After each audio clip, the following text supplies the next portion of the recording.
layer of soot onto the vehicle's surface or skin. That soot comes from the carbon-based fuel that Falcon 9 uses, and with each flight, the soot builds up a little more on the outside of the vehicle. Of course, at this point in the flight, we have two really exciting things going on. Trajectory. And there's a confirmation from Mission Control that we're on nominal trajectories, which means that everything is going as it should. You hear us use the word nominal a lot here at SpaceX, and that means that things are right on track. If you're interested in following along with the speed and velocity going on with both of our vehicles, you can track the telemetry in the bottom corners of your screen. Again, on the left-hand side of your screen, we're tracking stage 1 on its way to the Bahamas, and on the right-hand side, we have the MVAC burning up in space. Now here at SpaceX, reusability is key to lowering the cost of spaceflight, which enables more investments in critical space infrastructure. The Falcon 9 first stage that is supporting today's mission is flying for its 16th time today. Those payload fairings, which are also supporting tonight's mission, are flight proven, with one half flying for its 22nd and the other half flying for its 14th. With that entry burn coming up on stage 1, we're going to use the Merlin engines on the first stage again.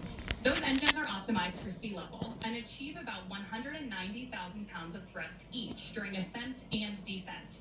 At liftoff, Falcon 9's first stage has a thrust greater than 5 747 airplanes at full power. Now, the MVAC engine, located on the second stage, which is on the right-hand side of your screen, possesses a much wider nozzle and is optimized to 220,500 pounds of thrust in vacuum. Coming up in just about 10 seconds, we'll have the entry burn of that first stage. The landing burn should then follow at about 7 minutes and 52 seconds into our mission today. Stage 1 entry burn startup. There's confirmation of entry burn startup.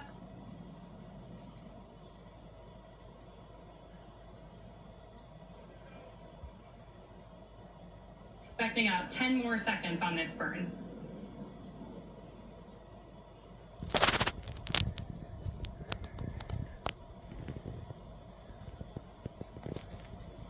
Stage 1 entry burn shutdown. And confirmation of shutdown. And we are already getting some great views on your screen there, and we are hoping that all of you joining us from the ground in the Exumas are going to have a great view. On a nominal trajectory. Great view of landing too. And there's another call out that everything is headed in the right direction. Now coming up in just about a minute from now, we should hear that Stage call. 1 FTS has saved. Another good call out there. In about a minute from now, we should hear that call out for landing bird startup on the Falcon 9 first stage, which, as a reminder, is on the left-hand side of your screen. We're also getting great views of those titanium grid fins that are helping to steer the booster on its way back to Earth. Now, this landing burn will be the final burn of the booster as it descends back to Earth. And as a reminder, it'll be... Stage 2 FTS has saved.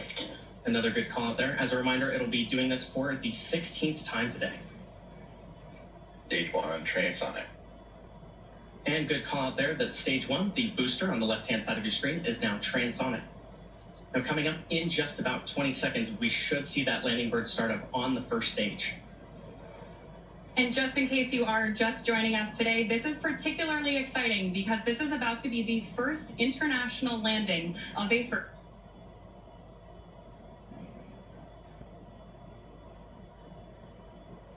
Stage 1 landing burn. And great call out there for landing bird startup Stage 2 is terminal guidance. of the Falcon 9 first stage. We're now waiting for Falcon 9 to land on Just Read the Instructions, currently off the coast of the Bahamas. Stage 1 landing leg deploy.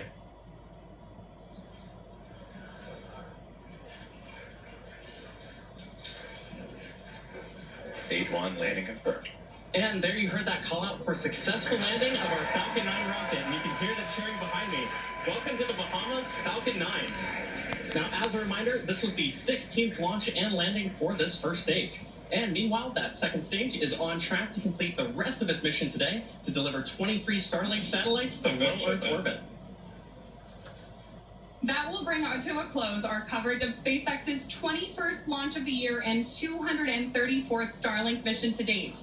Today's launch will further increase Starlink's capacity to deliver high-speed, low-latency connectivity across the globe.